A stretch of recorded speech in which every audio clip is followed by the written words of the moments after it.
Hello everyone, आपका स्वागत है इस यूट्यूब चैनल पर। और आज मैं एक्सप्लेन करने वाला हूँ वन पीस का एपिसोड नंबर 1158। तो मैंने टाइम खराब किए, शुरू करते हैं इस वीडियो को।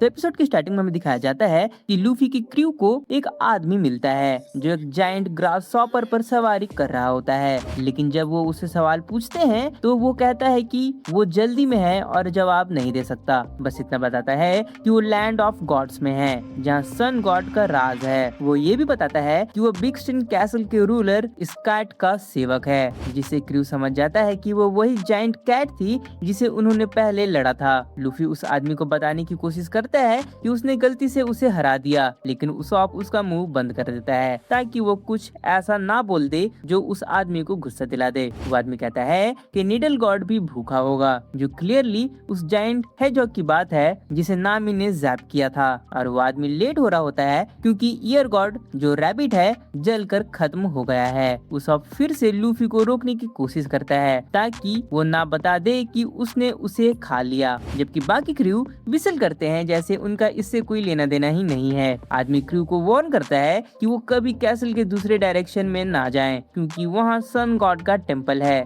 जो डेंजरस सोल्जर से गार्डेड है। लेकिन उसकी यह बात लूफी को और एक्साइट कर देती है और वह एडवेंचर के लिए उस डायरेक्शन में भाग पड़ता है। उसके बाद हम देखते हैं कि नामी उस आदमी का इंफॉर्मेशन के लिए शुक्रिया करती है और बाकी सब के लिए माफी मांगती है, जबकि बाकी सब लूफी के पीछे भागने लगते हैं और नोटिस करते हैं कि यहाँ कोई घर नहीं है और एक कैसल है जो बिल्कुल वैसा ही लगता है जैसे वो पहले देख चुके हैं। लूफी एक आदमी को अपनी तरफ आते हुए देखता है जो एल्बाफ के कपड़े पहने होता है और वो सोचता है कि वो उसके पास से निकल जाएगा, लेकिन वो असल में उसका रिफ्लेक्शन होता है एक मिरर में, जिसमें वो सीधा टकरा जाता है, जिससे स्काई यानी कि मिरर क्रैक हो जाता है, जिससे एक नेटेड डोर रिवील होता है। तब पता चलता है कि यह पूरा ब्लॉकी किंगडम एक डियोरमा है, एक जायंट साइज्ड रूम के अंदर। और इसका मतलब ये है कि स्ट्रॉ हैट्स अब जायंट्स के शिप पर नहीं है, क्योंकि उसमें ऐसा रूम नहीं था। तब सबको किसी की मदद के लिए पुकार सुनाई देती है जो चॉपर होता है। उसके बाद हम देखते हैं कि जोरो उस डोर को काट देता है और चॉपर सबसे मिलता है, नामी को हक करता है, जिसके बदले में नामी कहती है कि अब वो उसका कर्जदार है। उसॉप और जोरो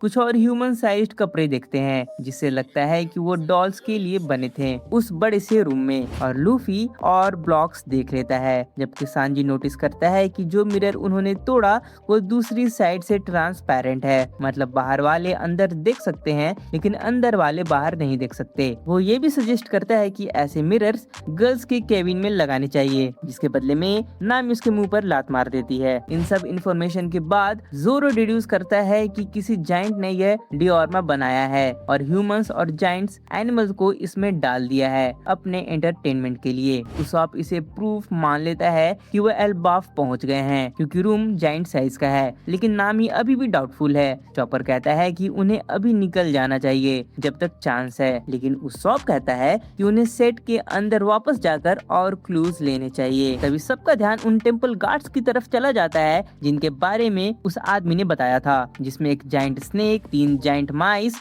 और एक जायंट रेवन होता है, जिनसे लूफी लड़ना शुरू कर देता है। जब वो लड़ रहे होते हैं तब सन गॉड रूम में आता है और स्ट्रॉ हैट्स को एनिमल से लड़ते और रूम को जलते देखकर शॉक हो जाता है। लूफी अपने गियर 5 फॉर्म में सब गार्ड्स को हरा देता है और फिर क्रू सन गॉड से भागने लगता है और इस कैट तक पहुंचता है, जिसे लूफी मजबूर करता है उन्हें राइड देने के लिए। नामी सबको एक ब्लूप्रिंट दिखाती है जो उसे ब्लॉक सेट का मिला था और सब उसका यूज करके एग्जिट की तरफ बढ़ते हैं, जबकि सन गॉड गुस्से में उनका पीछा करता है और कहता है कि वो किसी को भी बचकर जाने नहीं देगा।